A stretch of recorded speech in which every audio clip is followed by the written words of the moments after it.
Assalamualaikum warahmatullahi wabarakatuh. Perkenalkan, saya Jumat Nurjanita dari Teknik Sipil Angkatan 2021. Di sini saya akan menjelaskan tentang elektrokimia.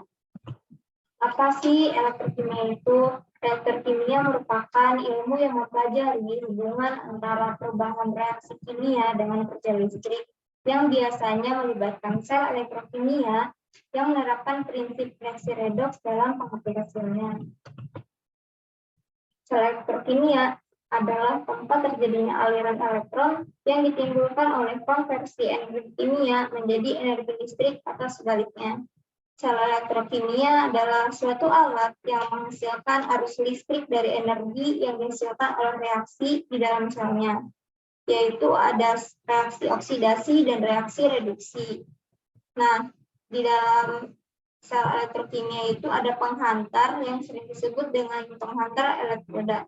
Nah, di dalam penghantar elektroda itu terbagi menjadi dua, yaitu ada katoda dan anoda. Berikut adalah komponen elektrokimia. Yang pertama itu ada jembatan garam. Jembatan garam itu berfungsi untuk menetralkan larutan. Yang kedua itu ada sumber listrik keluar. Fungsinya untuk penghasil arus dalam elektrolisis. Yang ketiga itu ada elektrode. Dan yang keempat ada voltmeter, berfungsi untuk menentukan besar potensial yang dihasilkan. Nah, yang dimaksud dengan garam dengan jembatan garam itu yang ini. Ini merupakan contoh dari komponen yang disebutkan di sebelumnya.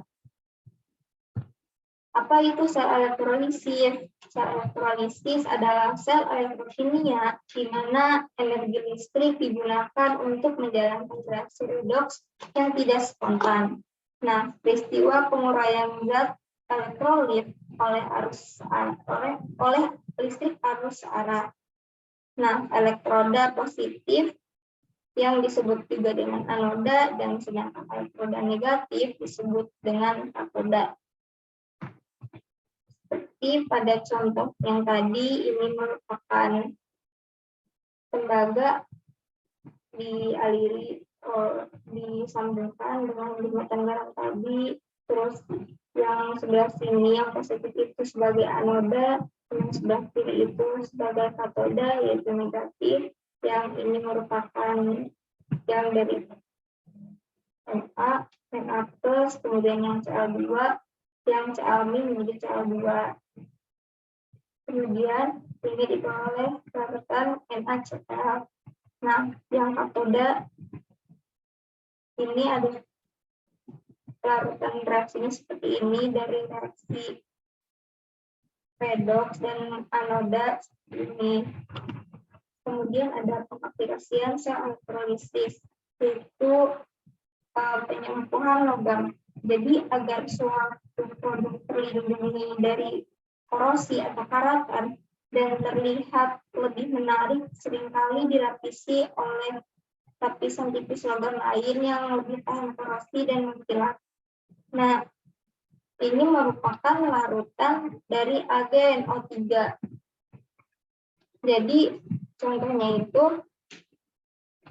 untuk melapis sendok garpu yang terbuat dari baja logam, maka garpu itu dipasang sebagai katoda dan logam perak dipasang sebagai anoda dengan larutan AgNO3.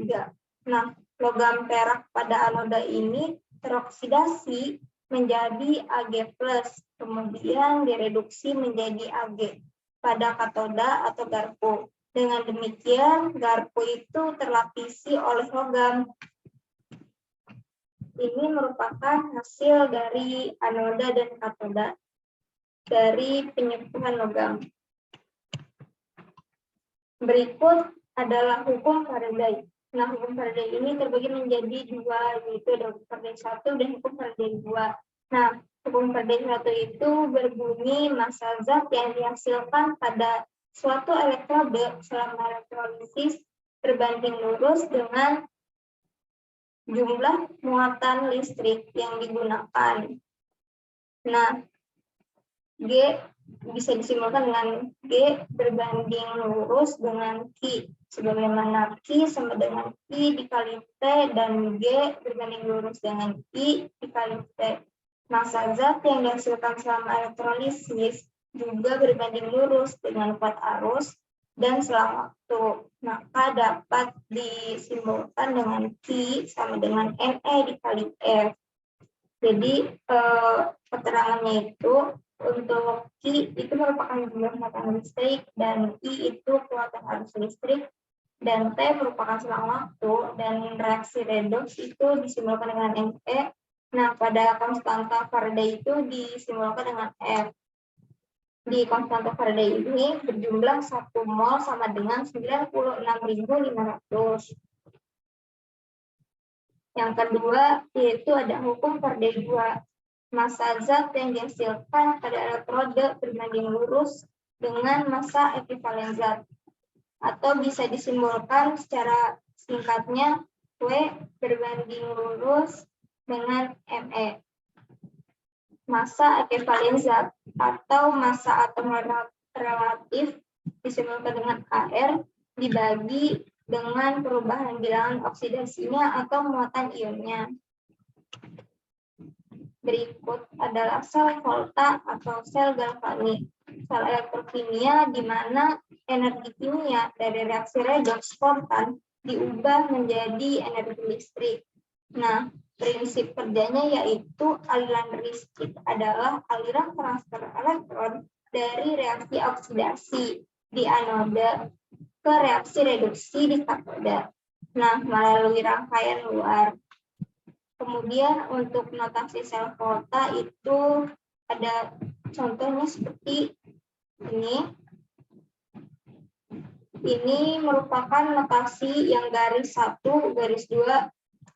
Nah, secara umum penulisan notasi sel volta itu menurut konvensi IUPAC adalah sebagai berikut.